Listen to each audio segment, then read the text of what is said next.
In today's video, how to restore WhatsApp messages on your iPhone. Open WhatsApp on your phone, tap on Settings at the bottom right, tap on Chats, and tap on Chat Backup. Here you will see if and when your chats were last backup. If your chats have been backed recently, you can easily restore them. Reinstall WhatsApp if needed. Open WhatsApp and verify your phone number. Follow prompts to restore your chats from cloud backup. Now open Settings on your phone. Tap on Name at the top to open Apple ID settings. Tap on iCloud. Under Apps using iCloud, tap on Show All. Find WhatsApp in the list and ensure it's toggled on. Go back and tap on iCloud Backup. Tap on Most Recent Backup.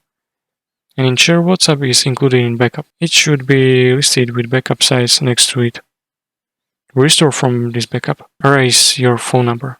Make sure to backup any your current data.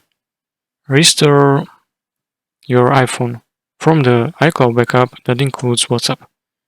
This process will restore all apps and data including WhatsApp messages.